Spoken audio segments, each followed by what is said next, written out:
우리가 무엇이든지 구하는 바를 들으신 줄을 안즉 우리가 그에게 구하는 그것을 얻는 줄을 구하나니라. 너희 형제가 사망에 이르지 아니하면 죄 범하는 것을 구하라. 그리하면 사망에 이르지 아니하는 범죄자들을 위하여 그에게 생명을 주시리라. 사망에 이르는 죄가 있으니 이에 나는 구하라 하지 않노라. 모든 무리가 죄를 사망에 이르지 아니하는 죄도 하나님께로부터 나는 다 범죄하지 아니하는 줄을 우리가 알아. 하나님께로부터 나신 자가 그를 지키심에 악한 자가 그를 만지지도 못하느니라. 또 아는 것은 우리는 하나님께 속하고 온 세상은 악한 자 안에 처한 것이며 또 아는 것은 하나님의 아들이 이르러 우리에게 지각을 주시라 우리로 참된 자를 알게 하시고 또한 우리가 참된 자 곧 그 아들 예수 그리스도를 믿으시니 그는 참 하나님이시여 영생이시라. 자녀가 너희 앞에 숨겨 우상으로 말하지 않아. 아멘. 아멘. 말씀입니다. 사기꾼들이 누구한테 붙는 줄 아십니까? 사기꾼들이 붙는 사람은 첫째 지식이 조금 부족한 사람에게 붙습니다. 뭘 잘 모를 때 확실히 모르는 사람에게 그래야 거짓말을 해도 유용하잖아요. 또한 요소가 있는데 욕심이 많은 사람한테 붙습니다. 사기꾼에게 넘어가는 사람들은 다 자기 욕심에 빠져서 넘어가는 거예요. 근데 사실 욕심 없는 사람이 누가 있습니까? 사기꾼들은 우선 사람에게 욕심을 부추기죠. 욕심을 살살 부추기고는 진리인 것 같은 얘기를 하면서 살짝 거짓말을 해서 속아 넘어가게 만들죠. 그렇게 해서 그 사람에게 돈을 갈취하거나 어려움에 처하게 만듭니다. 그런데 이게 이러한 전략에 사탄도 똑같이 한다는 거죠. 사탄이 특히 이제 우리 요한일서를 썼던 그 배경 중 하나가 이단이 들어와서 본인 확신이 부족한 흔들리는 사람들에게 막 이단 사슬에 빠지게 만드는 사람들을 경계하기 위해서 쓴 성경도 있는데 이 사탄 이단에 속한 사람들이 와서 하나님의 말씀에 대한 지식이 좀 부족한 사람에게 와서 하나님의 말씀을 같이 공부하자 그러면서 다른 것을 가르친단 말이에요. 또 하나는 하나님 말씀에 대한 갈급함이 있는 사람. 또 어떻게 보면은 하나님 말씀을 내가 내 지식으로 다 이해를 해야겠다고 생각하는 그런 사람들. 하나님 말씀은 우리의 이해의 대상이 아니라 믿음의 대상이 좀 있습니다. 하나님의 말씀은 우리가 믿을 때에 이해가 되지 우리가 이해해서 믿는 것은 아닙니다. 그런 생각을 가진 사람들에게 사탄이 이단 사상을 가진 사람이 와서 얘기하면 참 우리가 홀라당 넘어가 버리죠.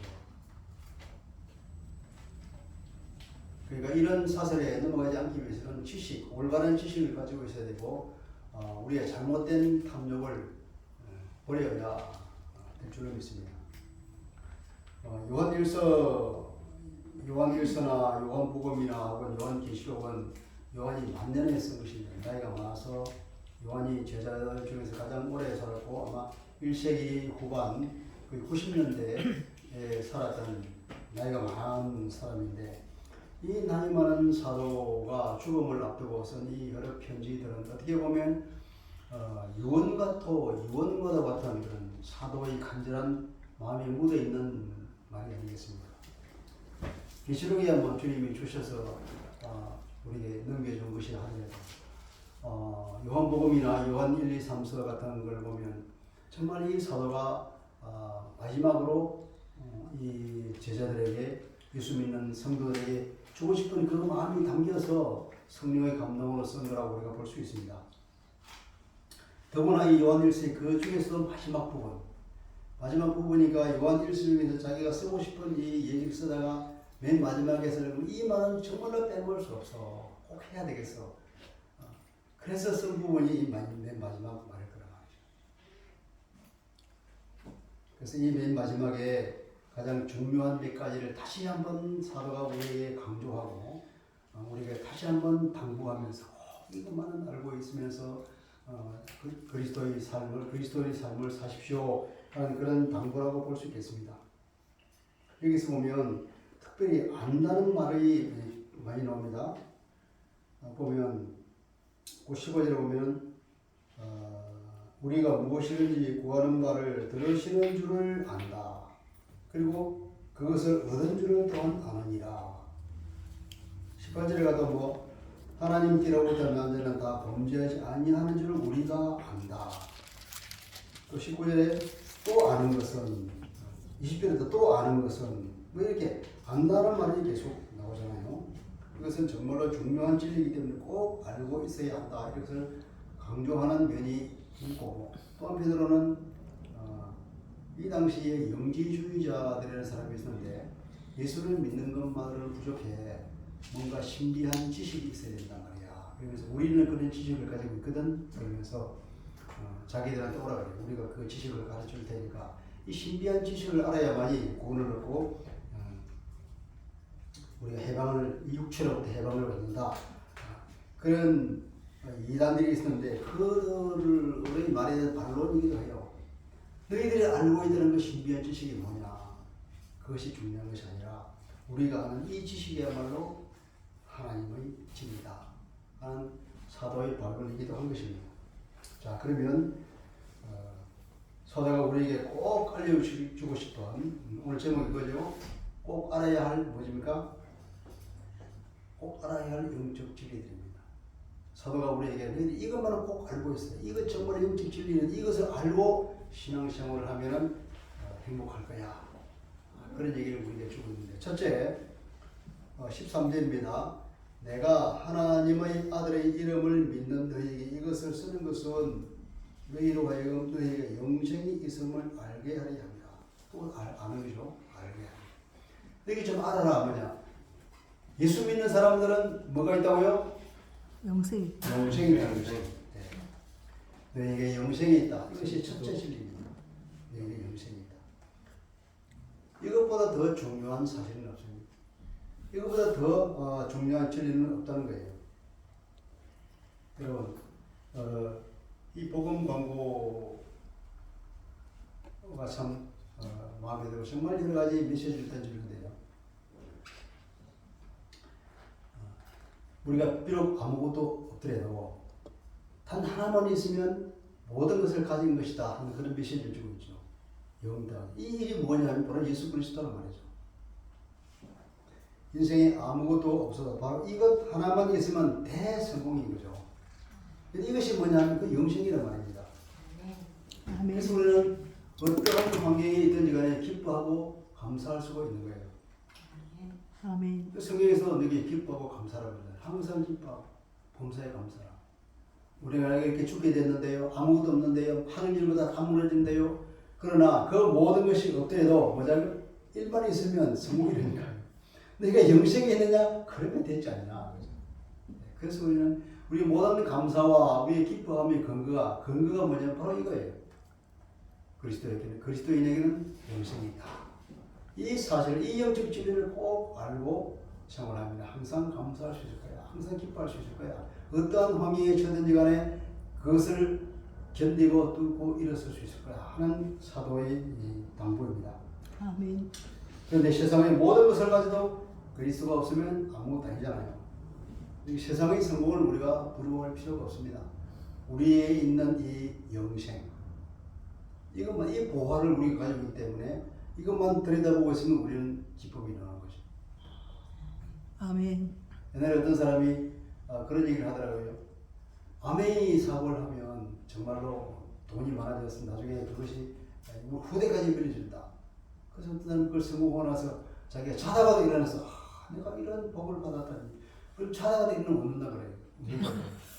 이것이 중요한 것이 아니라 우리가 영생을 가졌다고 이 사실을 우리가 생각합니다. 자다가도 이것을 생각하며 일어나서 하나님께 감사하고 기도하고 기뻐해야 되는 거예요. 아멘. 다른 모든 것이 없고 내가 정말 내 건강이 무너진다 할지라도 이것만 생각하면 우리 입꼬리가 올라가고 기쁨이 회복될 줄 믿습니다. 아멘. 무디 이야기입니다. 근데 항상 한참 이제 무디가 설교를 하고 사람들을 막 변화시키고 이러고 세월이 많이 지났는데 지역 신문에 이제 무디 이야기가 나오면서 그 맨 마지막 한 구절이 무디도 나게 많아졌다, 이제 곧 죽을 거다, 네, 그런 뉘앙스로 이제 글을 썼다고 그래요. 근데 무디가 그것을 이제 신문 기사를 봤습니다. 그리고 주일날 강단에 올라와서 무디가 말합니다. 여러분 그 기사를 봤습니까? 무디가 나이가 많다고 그랬는데 그렇습니다. 그러나 나는 100년을 살 겁니다. 그래서 성도들이 아멘 그랬습니다. 무디가 있다가 나는 만년을 살 겁니다. 그러니까 사람들이 좀 의아해하죠. 무디가 그 사소한 신문 기사에 좀 기분이 나빴나?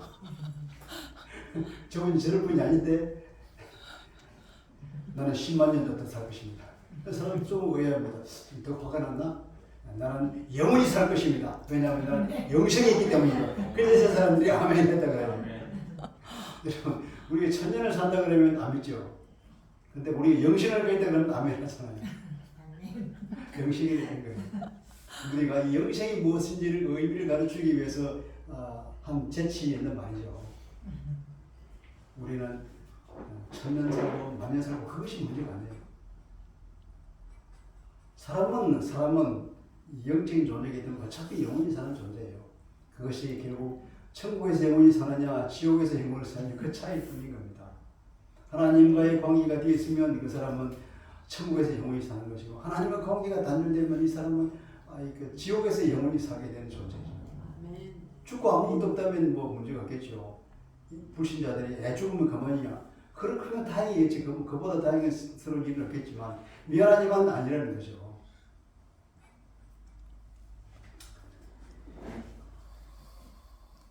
우리는 이미 죽음을 넘어선 사람입니다. 아멘. 죽음을 넘어섰죠.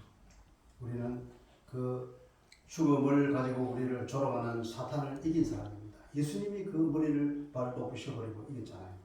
그래서 죽음으로 회복하면서 일평생 죽음의 종로로 타는 이 우리를 구출하기 위해서 주님께서 십자가를 지시다 말이에요. 사단의 머리를 깨고 우리를 그 사단의 속박에서 뽑아서 해방을 시켜주신 그 주님 덕분에 우리는 이제 죽음을 넘어선 사람이 된 거죠. 아멘. 더 이상 사단이 우리를 너 죽을래 그러면서 협박할 수 없습니다. 그러면 그래 난 이미 죽었어. 나는 주님의 십자가와 함께 나도 함께 죽었단 말이야. 나는 세상에 대해서 죽었고 세상과 나에 대해서 죽어서 세상과 나와 단절되어 버렸단 말이야. 세상이 나에 대해서 어떤 이해관계도 없고 나도 세상에 대해서 어떤 이해관계가 없어. 나는 세상에 있는 모든 것들을 손놓아버렸단 말이야.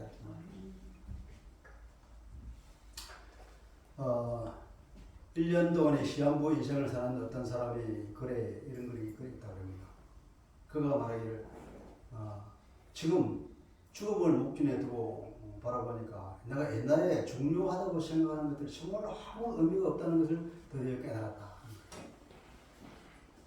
그때는 그게 중요한 거였는데 지금 생각하니까 그거 부질없는 것이 아무 의미가 없구나. 그렇게 인간관계 가운데서 갈등하고 마음 아파하고 그런 것이 정말 의미가 없겠구나. 죽음을 앞두고 그것은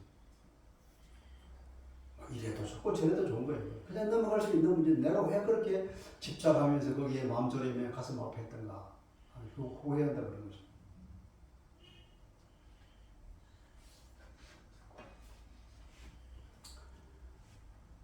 그러니까 우리 자녀의 미래를 위해서 우리가 열심히 노력하는 그런 일들, 우리가 사업을 하면서 노심초사하는 그런 일들, 또 심지어는 정말 하나님께서 기뻐하시는 우리가 전도하는 이 일들, 그리고 심지어는 교회를 섬기는 이 일까지도 내가 영생을 가지고 있다는 이 사실보다 더 중요하지 않다. 아멘. 우선 내가 살고 가야 될 거잖아요. 내가 영생을 가졌느냐 안 가졌느냐 이것부터 먼저 확정되고 난 뒤에 뭐 전도를 하든 뭘 하든 사업을 하든 하는 것이지, 내가 영생을 가지고 있지 못하면 아무 의미가 없는 거잖아요. 다. 그래서 이거 내가 그리스도인에게 영생을 가졌다, 이것보다 더 중요한 것이 없고 이것보다 더 기쁜 보화도 없는 거죠. 그래서 우리는 이 진리를 붙잡고 살아야 하고 늘 이것을 묵상해야 될 것이며 이것을 놓치지 말아야 하고 그 안에서 우리가 살아야 될 것입니다. 아멘. 여러분, 우리는 어디에 많은 시간을 쏟고 있나요? 정말로 내가 영생이 중요하다 그러면 여기에 우리가 흔히 말하는 그 몰빵을 해야 되잖아. 우리 인생을. 다른 것들은 그냥 뭐 이래도 좋고 저래도 좋은 거예요. 그냥 손놓아버려도 되는데 여기만 이 일에만은 우리가 온 인생의 에너지를 다 쏟아부어야 될 줄 믿습니다. 아멘. 별로 중요하지 않은 일에 너무 시간과 정력을 낭비하지 맙시다. 아멘. 이렇게 되면 기분이 가는 문제. 내 기분이 상해서 막 죽겠어. 왜 우리가 기분에 좌우되는지 몰라요. 기분 나빠 죽겠어. 기분이 그냥 왔다가 지나가니까 내 마음먹기에 따라서 기분을 바꿀 수 있는 건데 그냥 우리 기분에 너무 생을 걸고 있단 말이죠. 사업이 잘 되지 안 되지 아무 우리가 그 큰 관심을 가지고 에너지를 쏟고 있단 말이죠. 심지어 그것 때문에 스트레스 받아서 막 암이 와서 일찍 죽기까지도 하고 그러는데 그 얼마나 부유한 일입니까? 이것들은 다 벌써 던져버리고 내가 영생을 소유하고 있다는 이 한 가지 사실 이것을 우리가 생각하며 기뻐하시기 바랍니다. 아멘. 이렇게 이제 저희가 속초를 갔다 왔습니다. 좋은 콘도에 들어가서 1박을 하고 왔는데 아침에 이제 전날 피곤해서 아침에 좀 늦게 가서 미적거리고 있다가 바깥에는 햇살이 나서 참 좋아 보이는데 바다가 이렇게 날씨 좋았습니다. 근데 방 안에서 미적거리고 있다가 그냥 얼른 나가자 산책을 하자 그래서 우리가 나왔어요. 나왔더니 얼마나 햇빛이 따뜻하고 화창하고 그 햇살 보는데 마음이 저절로 기쁨이 확 솟아나는 거예요. 햇살에는 참 그렇다. 그 방도 사실 좋은 방인데도 불구하고 바깥에 나오니까 너무 차이가 나는 거예요. 그렇게 따뜻하고 평화롭고 온 그 자연 환경을 보니까 그렇게 기쁠 수가 없더라. 그에 비해 방안 상대적으로 어두컴컴하잖아요. 상대적으로 좀 서늘하잖아요. 그런 거예요. 우리가 인생의 그 어두컴컴한 방 안에서 인생의 서늘한 그 감정 가운데서 갇혀있지 말고 우리 눈을 살짝 돌려서 어떻게 해요? 내가 영생을 가지고 있네. 이걸 묵상하면 기쁨이 확 솟아나는 거예요. 아멘. 하늘의 햇빛이 그냥 확 들어오는 거예요. 아멘. 사업이 안 돼서 힘들죠. 그때 내가 영생을 가진다. 이걸 생각하고 그냥 이것 때문에 빛이 바래버리면 아무것도 아닌 거예요. 마귀의 전략에 넘어가지 말아야 됩니다. 우리가 늘 이렇게 킁킁하게 만들고 기분이 우중충하게 만들고 내가 왜 이럴까? 왜 사업이 안 되지? 왜 기분이 안 좋지? 여기에 매몰되게 만들죠. 여러분 항상 기뻐야 될 것이고 우리 주변에 놓여있는 이 일들이 얼마나 가치를 가지고 있는지를 보는 눈이 열려 있어야 돼요. 우리 주변에 많은 일들이 늘려 있잖아요. 근데 우리 그것을 옷가게로 칩시다. 그럼 이것은 옷이 한 벌에 100만 원짜리고 이건 옷 한 벌에 3만 원짜리고 이렇게 다 이렇게 옷가게 표 붙어 있는데 사탄이 와가지고 그걸 바꿔놔 버렸어. 100만 원짜리 옷에다가 여기서 5천 원을 붙여놓고 만 원짜리 옷에다가 여기서 200만 원을 붙여놨어요. 그래서 우리가 뭐 200만 원짜리 옷에다가 동품 이걸 쓰는 겁니다. 그처럼 머릿속에 일 없잖아요. 눈을 저어야지. 잘못됐네 하면서 이게 정말 가치 있는 거지. 여기 우리가 신경을 쓰도록 그렇게 해야 하지 않겠습니까? 그래서 우리가 삶을 단순하게 어떻게 해요? 예수 생명, 예수 생명. 예수 천국. 어떤 분이 그때 뭐 예수 천국 불신 지옥 이렇게 다니면서 전도했던 사람이 있죠. 어떤 사람은 그걸 뭐 비판하는 사람도 있어요. 물론 그것이 어떤 그 신학적으로 보면 정확하지 않고 오해를 불러일으킬 수 있는 소질이 있지만 그 단순화시킨 게 그거는 예수야말로 생명 아니냐? 예수 천국, 예수 생명, 불신 지옥 이 말을 뺐으면 사람들의 거부감을 좀 대했을 거예요. 그래서 그건 맞는 말이죠. 예수 천국이에요. 하여튼 우리는 예수가 생명이고 이렇게 우리가 단순화시켜서 살면 좋겠습니다. 아멘. 두 번째로는 14절부터 17절에는 무슨 말이냐면 기도에 관한 말이에요. 그러니까 성도들은 어떤 사람이라고요? 하나님이 기도하면 들어주신다는 거예요. 이것보다 큰 도깨비 방망이가 어디 있어요?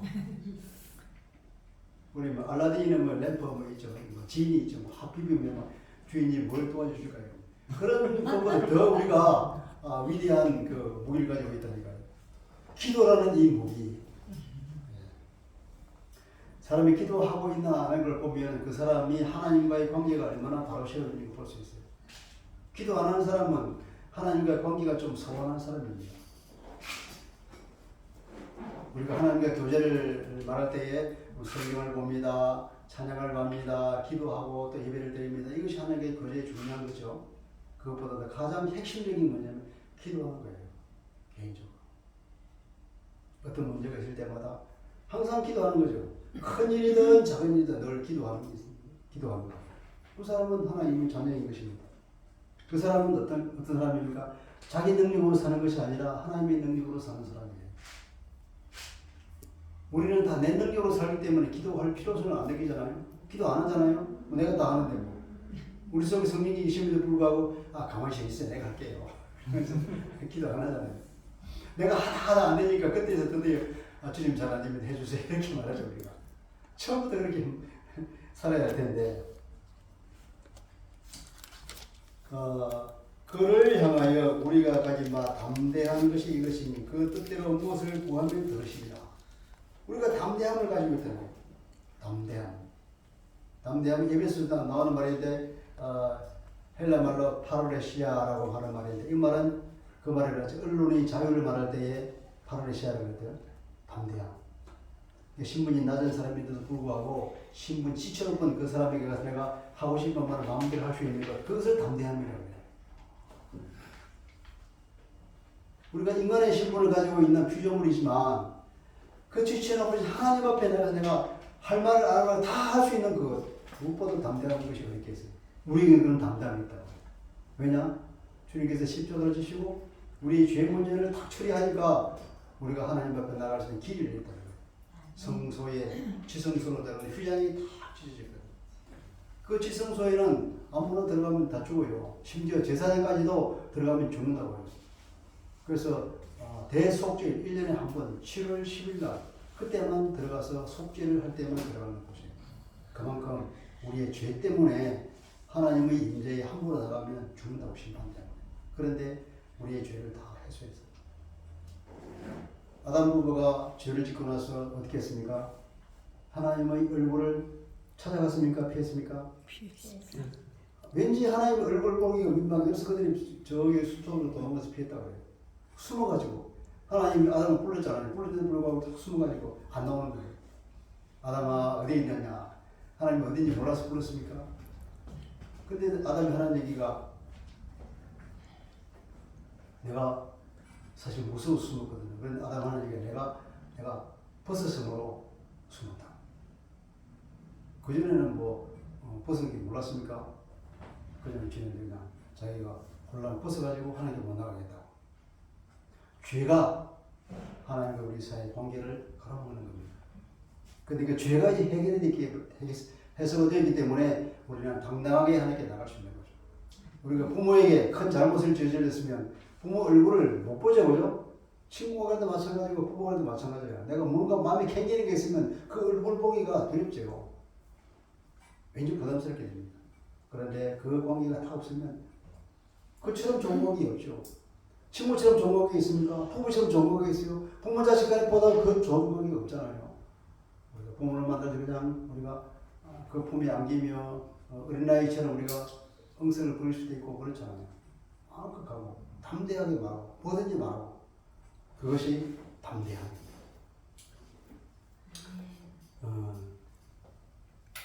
우리가 담대히 나가서 우리가 필요한 것을 마음껏 구할 수 있는데 대전제가 뭐냐면 자 부모는 자녀가 구하는 것을 다 들어주잖아요.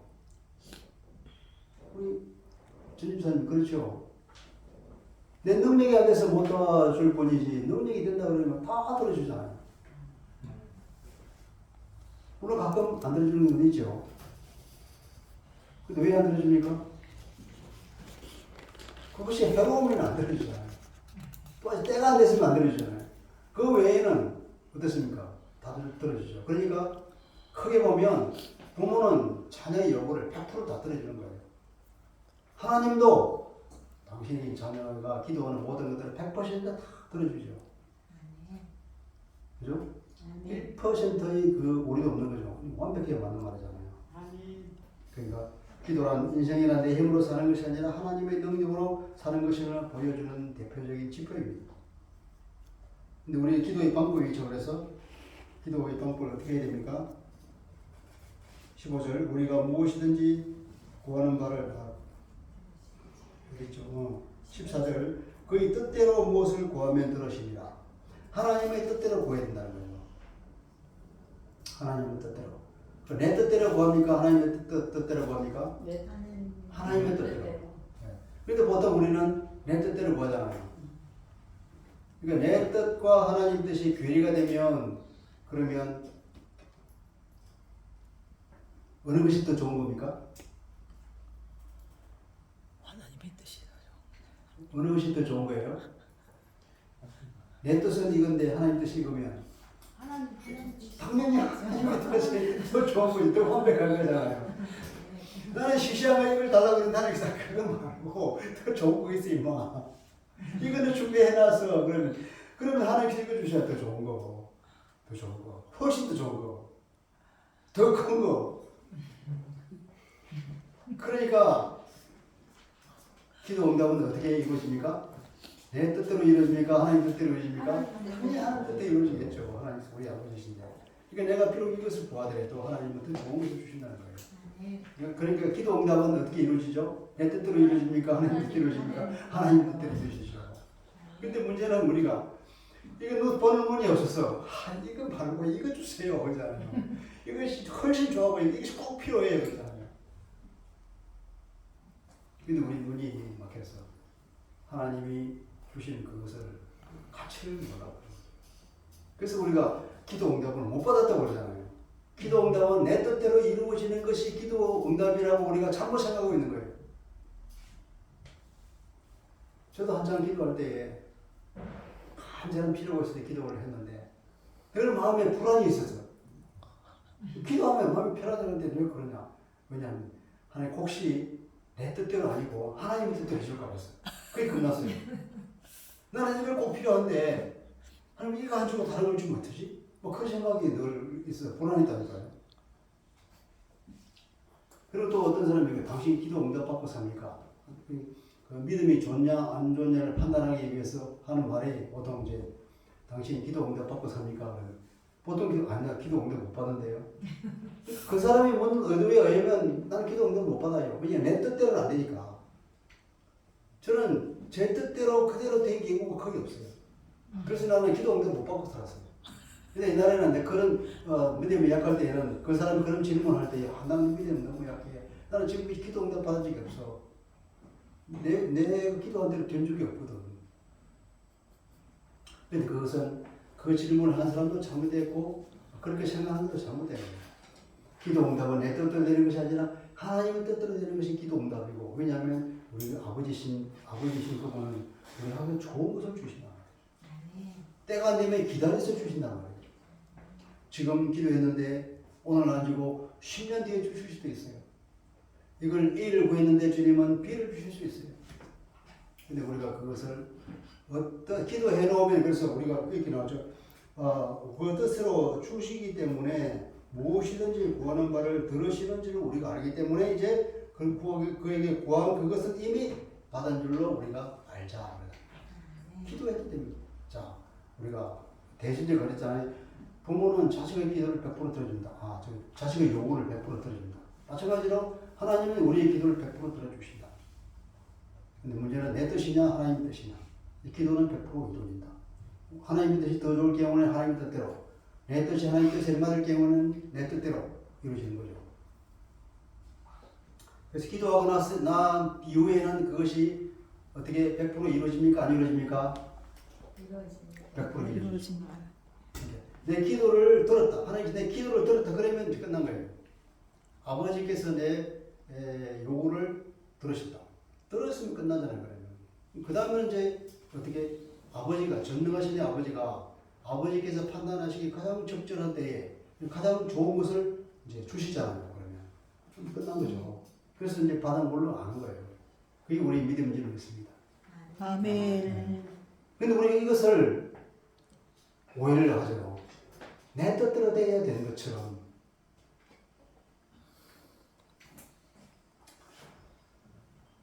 아버지 뜻대로 이제 기도를 하면 되는데, 근데 사실 우리가 아버지 뜻대로 기도를 해야 될 필요는 없는 거죠. 내가 필요하면 언제든 기도하는 거예요. 기도하다가 보면 그것이 하나님께서 우리의 뜻을 수렴해 가잖아요. 우리가 정말 우리가 믿음의 수준이 점점 높아져서 우리의 그 장성한 분량에까지 올라간다 그러면 주님의 분량에까지 올라간다 그러면 주님이 하신 기도처럼 할 수 있겠죠. 주님은 어떤 식으로 기도했습니까? 십자가를 지시기 전에 어떻게 기도했죠? 내 뜻대로 마시고 주님께서도 할 수 있으면 있다면 이 잔을 내게서 그냥 지나가게 해주십시오. 그러나 내 뜻대로 마시고 아버지의 뜻대로 되기를 원합니다. 그렇잖아요. 주님께서도 그렇게 기도하죠. 그렇게 그런 기도를 할 수 있다면 최고지만, 그러나 그 기도는 우리가 할 필요는 없어요. 우리가 필요하면 언제든 기도합니다. 기도하고 나서는 어떻게 되냐? 그 다음에는 잊어버리면 되죠. 그죠? 이따 기도했으니 그러면 가장 좋은 것을 주실 거라고. 이것이 가장 좋으면 이것을 주실 것이고, 이것이 아니면 다른 것을 주실 거라고. 그런 믿음을 가지고 우리가 살면 정말 마음이 편할 것이고, 언제든지 기도할 것이고요. 무엇을 주든지 간에 가장 좋은 것인 줄 알고 기뻐하고 감사할 것입니다. 아멘. 아멘.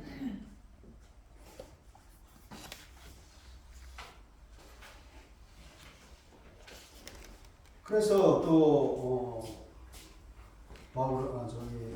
요한 사도는 이렇게 말합니다. 이제 중보 기도를 하라고 합니다. 기도가 그렇게 중요한 것이기 때문에 형제를 위해 기도를 해라.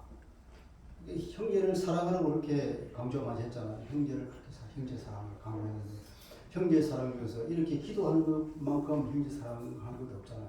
죄에 빠져 있는 형제를 위해서 중보 기도를 하라. 16절에 보면 누구든지 형제가 사망에 이르지 아니하는 죄에 범하는 것을 보거든 구하라. 구하라고는 기도하라는 뜻입니다. 그러면 사망에 이르지 아니하는 범죄자를 위하여 그에게 생명을 주시리라. 하나님께 주신다는 거죠. 하나님이 그에게 생명을 주시리라. 사망에 이르는 죄가 있으니 이에 권하여 나는 구하라 하지 아니하노라. 여기서 굳이 사망에 이르는 죄와 사망에 이르지 아니하는 죄를 구분하는 이유는 뭘까요? 그것은 이단을 두고 하는 얘기 같아요. 영지주의자는 특별한 그 이단을 염두에 두고 말하는 거예요. 모든 죄는 사망에 이르는 죄죠.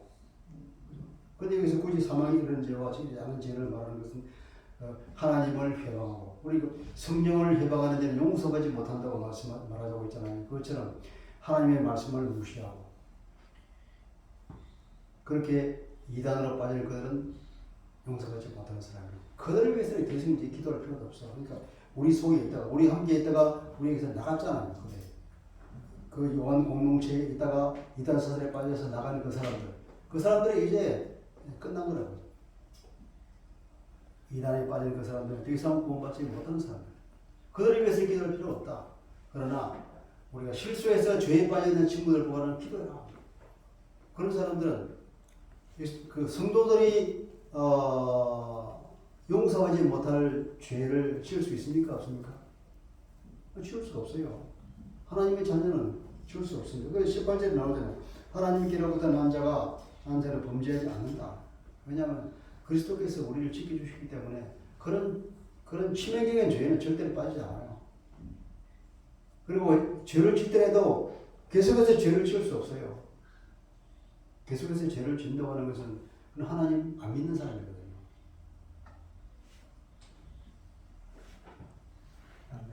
네. 요한일서 1장 9절에 만일 우리가 우리 죄를 자백하면 그럼 이쁘시고 의로우사 우리 죄를 사하시고 우리를 모든 불의에서 깨끗하게 하실 것이라고 그랬잖아요. 회개하라는 거예요. 이게. 여기서 우리가 짚고 넘어갈 일이 있습니다. 우리가 다 회개해야 죄 사함을 받고 구원함을 받습니까? 아닌 거예요. 예수님께서 십자가에서 내 대신 죄를 다 처리했어요. 내가 받아야 할 그 죄값을 다 치렀다고. 죽음이라는 그 죄값을 치르고 나는 이제 해방을 받았어요. 죄로부터 해방을 받아서 하나님 우리를 보시기에 너는 의로워. 그러니까 말하자면 재판장에서 너는 무죄라고 툭툭 찍어버린 거예요. 근데 그러면 내가 회개했기 때문에 다 죄가 없어졌습니까? 회개했기 때문에 내가 죄가 없으신 게 아니라 주님이 피로 나를 덮어버렸기 때문에 내가 하나님 앞에서 죄가 없게 되는 거예요.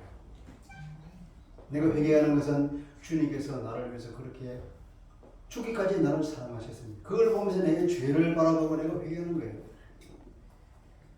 끝고 이거 하나님의 그 은혜를 보고 내가 내 죄를 회개하면서 내가 정결한 삶으로 점점 나가게 되는 거예요. 이것은 우리가 구원받은 우리가 점점 거룩한 삶으로 나가는 과정에 이 회개가 있는 것이지. 회개 때문에 내가 구원받은 거 아니에요.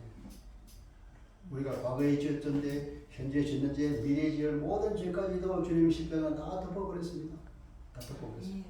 그래야 우리가 주님 하나님의 심판대 앞에 섰을 때에 비록 내가 모르는 죄까지도 하나님 주님께 덮어버리기 때문에 하나님께서 너는 예수를 믿기 때문에 의롭다 이렇게 심판해 주신 것이지. 만약에 회개를 다 했나 그러면 내가 기억이 안 나서 회개 못하는 건 어떻게 합니까? 그죠? 이 회개라고 하는 것은 사탄이 우리를 공격할 때에 그것에 대한 우리가 방어 수단이 회개예요. 죄책감을 주잖아요. 내가 딴 것이 말이야. 응? 구원받았다 말할 수 있어요? 넌 틀렸어. 끝났어. 죽어버려. 그렇게 막. 죄책감을 계속 준다. 죄책감을 줄 때에 우리에게 뭐냐? 우리는 회개가 있다. 회개를 하면은 하나님께서 깨끗하게 해주신다고. 그러니까 사단이 그렇게 말하는데 뭔 소리야? 주님께서 내 죄를 다 해결해 주시고 나는 이미 회개했어. 하나님께서 깨끗하게 주신다 그랬어. 사단 하나님께서 떠나가라 이렇게 예수 이름으로 쫓아버릴 수 있는 거죠. 아멘. 아멘.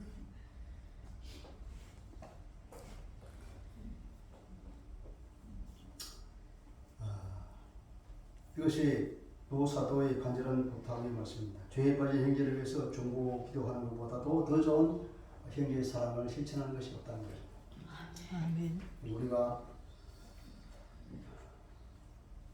우리 자신의 회개 기도를 할 뿐 아니라 죄에 빠진 형제를 위해서도 중보 기도를 해주라 그렇게 말씀하고 있습니다. 자, 세 번째는 뭡니까?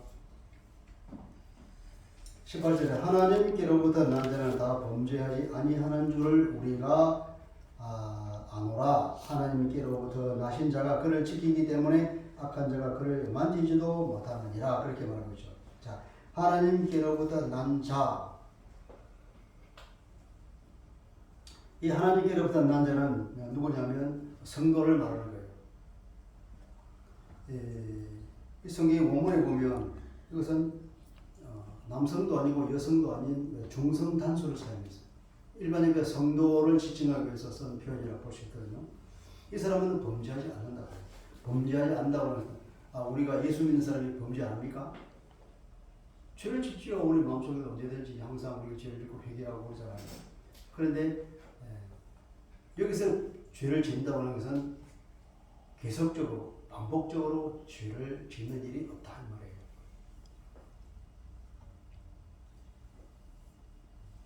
우리가 영어를 배울 때도 그렇고 이 헬라어를 배울 때도 보면 이 사람들이 말한 현재형을 우리도 우리말도 그렇죠.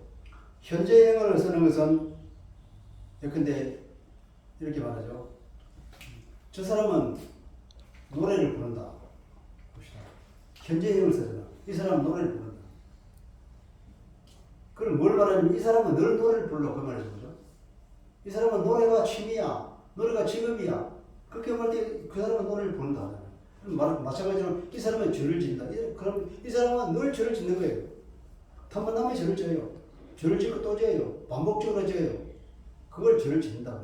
이렇게 이게 뭐고 그런 죄를 짓는 것이 아니다는 것은 뭐냐면 이 사람은 반복적으로 계속적으로 그렇게 죄를 짓지는 않는다. 예수 믿는 사람 성도들은 절대로 계속해서 반복적으로 죄를 짓지 않습니다.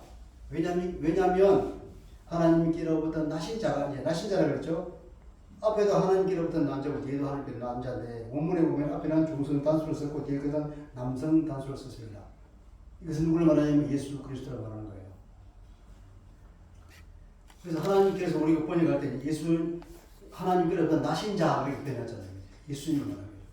예수님이 우리를 지켜주기 때문에 이 사람은 계속적으로 반복적으로 죄의식 없이 계속 죄를 짓는 그런 일은 절대로 없습니다. 그분이 우리를 지켜주기 때문에 그렇습니다. 그러나 예수를 모르는 사람들은 죄책감이 없이 계속 죄를 짓습니다. 죄를 짓는 것에 대해 별 관념이 없어요.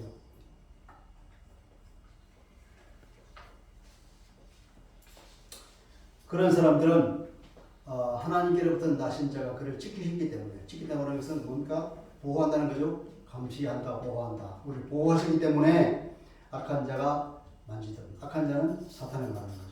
사탄이 우리를 만지지도 못한다. 만지지도 못한다는 것은 우리를 근데 만진다, 손댄다. 손댄다 그러면 나쁜 말로 하면은 해를 끼친다 할 때 손을 댄다 그러잖아요. 함부로 손대지 마. 네가 우리 아들에게 손을 댔다고? 손댄다는 것은 해를 끼친다. 악한 영향력을 끼친다고. 주님이 우리를 지키시기 때문에 사탄이 우리에게 어떤 악한 영향을 끼치지 못합니다. 사탄이 어떠한 해코지도 우리에게 못합니다. 아멘이시죠? 네. 아멘. 그렇습니다. 하나님께서 우리에게 말씀해 주고 있는 것입니다. 하나님이 우리를 지키신다. 성삼위 하나님을 우리를 지킨다. 성도들은 그리스도가 우리를 지키시기 때문에 두려워하지 마라. 인생을 살다 보면 얼마나 두려워지는 많이 생깁니까? 특히나 이 요한 공동체, 요한을 모시고 이렇게 예수 공동체를 이루고 사는 이 예수 공동체가 그 당시에 얼마나 주변 사람들로부터 집시를 받고 은근히 알게 모르게 왕따를 당하고 특히 유대 공동체로부터 왕따당해가지고 쫓겨나고 그러니까 삶이 얼마나 두렵고 힘들겠습니까? 두려워하지 마. 하나님이 우리를 지키신다. 할렐루야. 이거보다 큰 위안은 없습니다. 아멘. 우리가 지금도 마찬가지로 우리가 인생을 살다 보면 온갖 두려운 일이 생깁니다. 그러나 우리는 두려워할 필요 없습니다. 하나님이 우리를 지키시기 때문에 우리는 전혀 두려워할 필요 없습니다. 로마서 14장 17절입니다. 하나님의 나라는 먹는 것과 마시는 것이 아니요 오직 성령 안에 있는 의와 평강과 희락이라. 의와 평강과 희락. 이 평안한 마음을 누가 우리 마음을 흔들어 놓습니까? 누가 우리 마음에 두려움을 줍니까? 그건 사탄이라고요. 우리 마음에 두려움을 주면 그것은 하나님이 우리에게 주신 것이 아니라 사탄이 줍니다. 사탄. 그래서 그걸 두려운 마음은 예수 이름으로 쫓아버리시기 바랍니다. 아멘. 네. 아멘. 그래서 주님의 보호하심을 우리가 생각하면 기뻐하고 즐거워할 수 있습니다. 네 번째로는 성도들은 하나님께 속했다는 거예요. 19절 또 아는 것은 우리는 하나님께 속하고 온 세상은 악한 자 안에 처한 것이다. 소속의 단계. 세상은 사탄의 소속이고 성도들은 하나님의 소속입니다. 그래서 20절에 또 아는 것은 하나님의 아들이 이르러 우리에게 지각을 주어서 우리로 참된 자를 알게 하신 거고 참된 자는 예수 그리스도죠. 또 우리가 참된 자 곧 그 아들 예수 그리스도 안에 있는 것이다. 우리가 또 뭘 아느냐면 하나님의 아들이 이 땅에 오셔서 그래서 우리에게 지각을 주신단 말이에요. 그러니까 이해를 주신 거예요. 영적인 이해력. 우리가 영적인 이해를 주시다는 것은 하나님이 우리의 눈을 뜨게 해주다. 하나님이 서서 우리를 계시를 해주신 거죠. 하나님을 아는 것 자체가 하나님이 우리를 계시해 주는 은혜입니다. 예수 그리스도를 알아볼 수 있는 것 자체가 하나님 우리에게 주신 계시의 은혜입니다. 아멘. 하나님의 계시가 없으면 아무도 예수를 알 수 없고 아무도 예수를 믿을 수가 없습니다. 우리에게 이 계시를 주셨다는 것 자체가 은혜입니다. 그래서 어떻게 우리가 예수를 믿었고 그러고 보니까 우리는 내가 예수 안에 있네 하는 걸 알게 된 거예요. 하나님 우리에게 눈을 열게 해주셔서 하나님을 알고 예수를 믿고 살다 보니 우리가 예수 안에 있는 이 은혜 가운데 들어가게 되었다 이 말이에요. 아멘.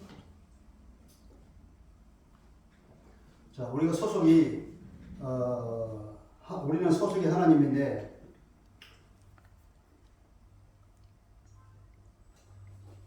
세상은 악한 자 안에 처해 있다. 처한 것은 놓여 있다는 거죠. 악한 자 안에 존재하고 있다는 겁니다. 그래서 세상은 성도를 미워하고 핍박하죠. 예수님도 그렇게 말씀했잖아요. 예수님 마지막 제자들에게 이제 세상이 너를 미워할 거다. 나를 그렇게 미워 주겠는데 하물며 내 제자에 대해 당연히 미워하지 않겠나. 그런 겁니다. 그래서 우리는 세상의 것을 추구하지 말아야 합니다. 아멘. 네.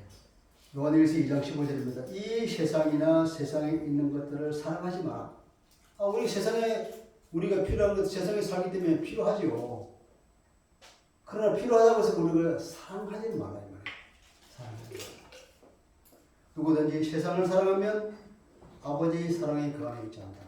우리 세상을 사랑하면 아버지를 사랑하지 않는 사람인데 말이에요. 세상을 사랑합니까? 그 사람 하나님을 사랑하지 않는 거예요. 예수님도 그랬죠. 세상과 하나님을 겸하여 섬길 수 없다. 두 주인을 섬길 수 없는 거죠.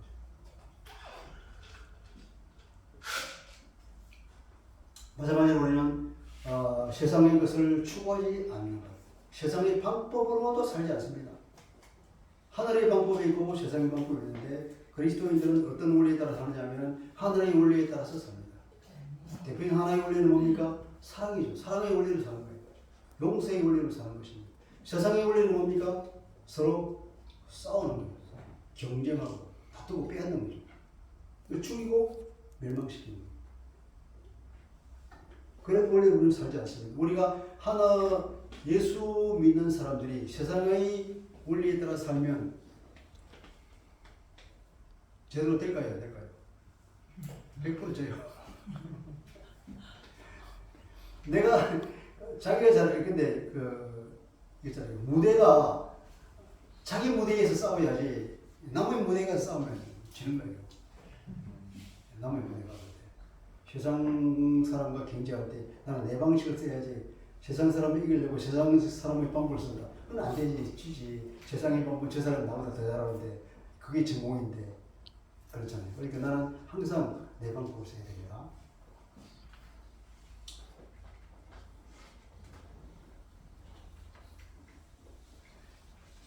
그렇게 이렇게 은혜로운 것이 예수님은 우리에게 오셔서 우리 눈을 뜨게 주셔가지고 우리가 하나님을 알게 해주시다는 거예요.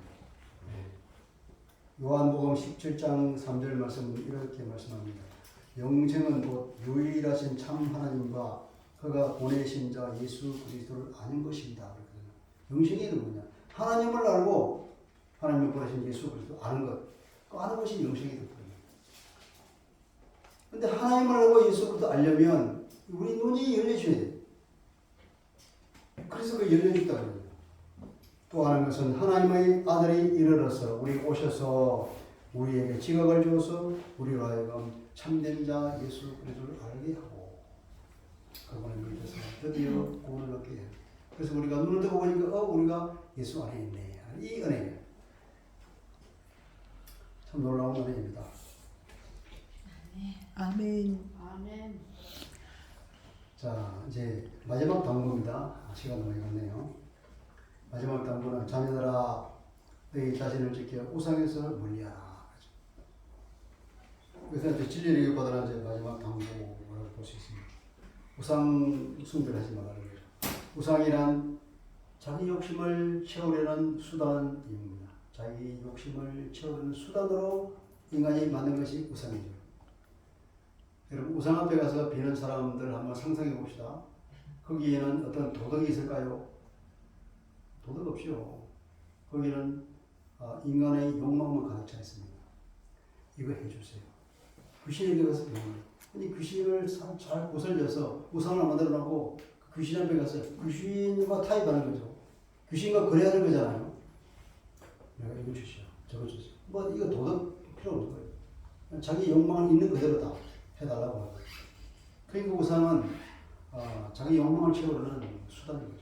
자기 중심적인 인간 삶의 그 모습을 정갈하게 나타내는 것이 우상입니다.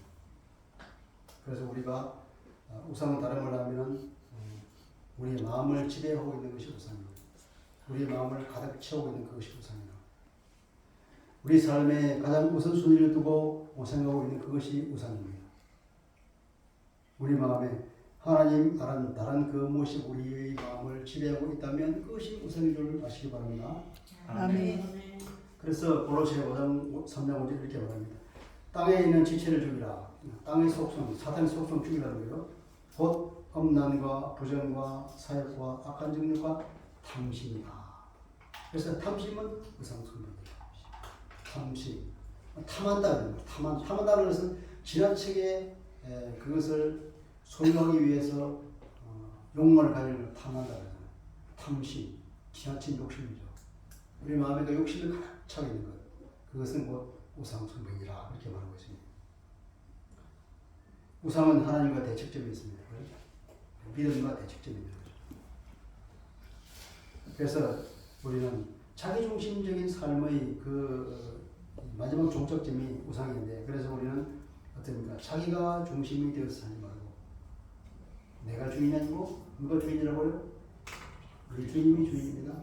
내가 왕이 아니라 우리 그리스도께서 나의 왕이십니다. 예, 그런 삶을 살아가는 거예요. 오늘날 우상은 뭐 과거처럼 어떤 불상처럼 이렇게 그렇게 우상을 섬기는 경우는 별로 없어요. 근데 우리가 대부분의 경우에 우리가 나도 모르게 우상을 섬기고 있단 말이에요. 예수님도 그렇게 말했잖아요. 돈과 재물과 하나님을 동시에 섬길 수 없다. 두 주인을 섬길 수 없다. 만몬이에요, 만몬. 돈신, 만몬이에요. 우리에게는 알게 모르게 돈신이 우리를 지배하고 있는 경우를 보게 됩니다. 우리 마음에 가득한 것이 무엇입니까?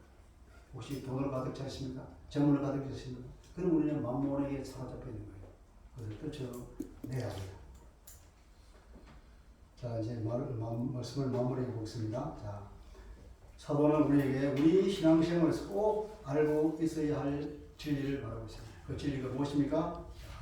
다시 돌아보면 첫째, 성도에게는 영생이 있다는 사실. 그래서 영생이 있는 사람에게는 우리가 어떤 어려움이 있다 할지라도 감사하고 기뻐할 수 있습니다. 그것이 우리가 기뻐할 수 있는 근거가 영생이 있다는 거예요. 왜냐하면 인생에서 영생을 가졌다는 것보다 더 가치 있고 더 중요한 것은 없기 때문입니다. 우리는 가끔 죽음을 눈앞에 둔 것처럼 생각하고 삶을 이렇게 정리할 필요가 있죠. 이 진리를 안다 그러면, 우리 영생에 대한 이 진리를 알고 우리가 삶을 새롭게 정리한다 그러면 우리 삶의 자세가 변하고 삶의 방향이 제대로 설정될 줄 믿습니다. 네, 가치 없는 것은 그냥 흘려보내버리고 너무 집착하지 말고 정말 가치 있는 것에 우리 인생을 투자하면 됩니다. 둘째, 성도는 기도의 특권을 누리는 사람이라는 거죠. 그러니까 늘 기도하라. 특별히 형제 사랑을 위해서는 죄에 빠진 형제들을 위해서 중보기도를 해주라. 그 말이에요. 하나님은 자녀의 기도를 항상 귀기를 들으시고. 셋째, 성도는 주님이 지켜주신다. 걱정하지 마라. 두려워하지 마라. 사단의 머리를 깨시고 승리하신 예수 그리스도가 성도를 지켜주기 때문에 염려가 필요 없다는 겁니다. 넷째, 성도는 하나님께 속하고 세상은 사탄에 속하 있다는 이 사실. 그래서 우리 세상의 것을 사랑하지 말고 세상의 방법으로도 살지 말고 그리스도가 이 땅에 오셔서 우리의 눈을 여셔서 그리스도를 알고 믿게 해주셨기 때문에 예수 믿는 성도는 다 그리스도 안에 있다는 이 사실을 우리가 명심하고, 마지막으로 사도가 우리에게 당부한 우상을 멀리하여 스스로를 거룩하게 지켜라고 하는 이 말. 마지막, 우리의 마음을 사로잡고 있는 과다한 욕심이야말로 이 시대의 우상이기 때문에 그것을 버립시다. 이것이 바로 이 마음에 있는 이 우상이 하나님의 관계를 우리 멀어지게 만들죠. 점점 멀어지고 하나님께 가까이 다가가는 걸 방해합니다. 항상 이 진리를 마음에 간직하고 묵상합시다. 아멘. 올바른 지식으로, 맨 처음에 말할 때 사탄이 사기꾼 우리에게 접근할 때는 올바른 지식이 없는 사람이에요. 우리가 탐욕이 많은 사람이에요. 유혹으로 넘어지죠. 그리고 올바른 지식으로 무장해서 사탄의 거짓말, 그 유혹에 넘어가지 말아야 되겠습니다. 주님의 교제보다 가까운 관계를 향해서 나가고, 그래서 늘 감사와 기쁨이 넘치는 삶을 삽시다. 아멘. 더 큰 복이 없지 않습니까? 아멘. 아멘. 기도합시다. 하나님 아버지, 오늘은 요한 사도가 어제 정말 모년에 죽음을 얼마 넘기지 않을 그 시점에 마치 유언과 같이 우리에게 주는 말씀, 요한 1서를 보면서, 요한 1서 중에 맨 마지막에 시리즈는 특별히 우리가 신앙생활을 하면서 꼭 알아야 할 영적인 진리들을 몇 가지 우리에게 강조해서 가르쳐주고 있습니다. 그래서 우리가 꼭 마음에 담고 항상 주님과 가까운 삶, 가치 없는 것을 주님, 그것에 붙잡혀 있는 그런 어리석음을 벗어나서 정말 중요한 그것을 꼭 붙잡고 정말 그 영적인 진리들에 우리가 온 인생의 장을 투자하며 기쁨의 삶을 살아갈 수 있도록 하나님께 도와주옵소서. 예수 그리스도의 이름으로 기도합니다. 아멘.